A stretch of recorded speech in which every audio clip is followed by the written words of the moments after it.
সম্মানিত ভাই এবং বোনেরা, আসসালামু আলাইকুম। আশা করি আপনারা সবাই ভালো আছেন। আজকে আমি আপনাদের সঙ্গে শেয়ার করব যে আপনার মুরগির বাচ্চা এবং মুরগিকে সারা বছর সুস্থ রাখার জন্য একটা খাবারই যথেষ্ট। সেই খাবারটা আমরা কিভাবে তৈরি করি সেটা আমি আপনাদের সঙ্গে শেয়ার করব।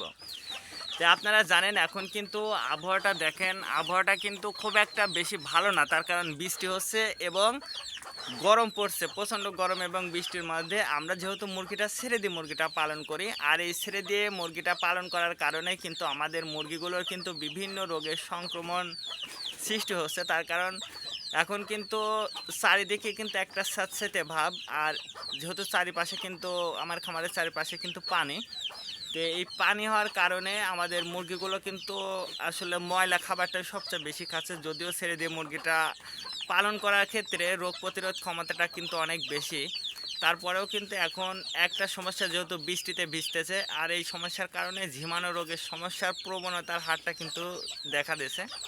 বিশেষ করে যাদের ছেড়ে দিয়ে মুরগিটা পালন করে থাকে তাদের কিন্তু এই সমস্যার সম্মুখীন সবচেয়ে বেশি হচ্ছে।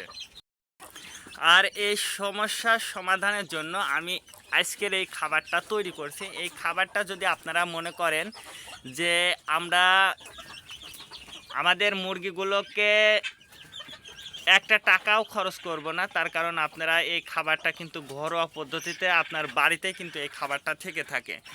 আর এই খাবারটা দিয়ে আপনারা জাস্ট খালি তৈরি করবেন, মিক্সড করবেন, তৈরি করবেন, তারপরে খাওয়াবেন। তো আমাদের এখন বর্তমান যে সমস্যার সম্মুখীন আপনারা হতে হচ্ছে, বিশেষ করে গ্রাম অঞ্চলে, তো এই খামারগুলোতে কিন্তু যেহেতু ছেড়ে দিয়ে মুরগিটা পালন করা হয়, আর এই ছেড়ে দিয়ে মুরগিটা পালন করার কারণেই ছেড়ে দিয়ে মুরগিটা পালন করার কারণে কিন্তু এই সমস্যার সম্মুখীন হচ্ছে। কিন্তু আপনি যদি পর্যাপ্ত পরিমাণ খাবার দিতে পারেন, আপনার মুরগিকে পর্যাপ্ত পরিমাণ খাবার দিতে পারেন এবং মুরগিকে যদি একটু পরিচর্যা করতে পারেন, বিশেষ করে এই যে থাকার জায়গাগুলো পরিষ্কার পরিচ্ছন্ন রাখার যে বিষয়টা আছে, এইগুলো যদি পরিষ্কার পরিচ্ছন্ন রাখতে পারেন, তাহলে দেখবেন যে অনেক অংশে আপনার রোগবালাই কিন্তু কম হবে। আর আপনার মুরগিকে যেহেতু বৃষ্টি হচ্ছে, এই বৃষ্টির ভিতর যাতে না ভেজে, এই জন্য কিন্তু আপনাকে পর্যাপ্ত পরিমাণ খাবার দিতে হবে। দেখবেন যে খাবার দিলে আপনার মুরগিটা আর বৃষ্টির মধ্যে কিন্তু খুব একটা বেশি ভিজবে না। এই বিষয়গুলো অবশ্যই আপনাকে লক্ষ্য রাখতে হবে, তাহলে দেখবেন যে ইনশাল্লাহ আপনার মুরগির রোগবালাই কিন্তু কমে যাবে। যে আমার হাতে যে চাউলটা দেখতেছেন, এই চাউলটা দিয়ে কিন্তু আমি এখন খাবারটা তৈরি করব খুব সহজে। তো এই চাউলটা কিন্তু আমি নিয়ে নিচ্ছি। এই চাউলটা নেওয়ার পরে আমি যেটা দেবো আর কি, তো এটা কিন্তু আপনাদের রান্নাঘরে কম বেশি কিন্তু থেকে থাকে। সবচেয়ে ভালো হয় যদি সবচেয়ে বেশি ভালো হয় যদি আপনারা অরিজিনাল কাঁচা হলুদটা যদি আপনারা পান, সেক্ষেত্রে কিন্তু আপনাদের জন্য কিন্তু সবচেয়ে বেশি ভালো হবে।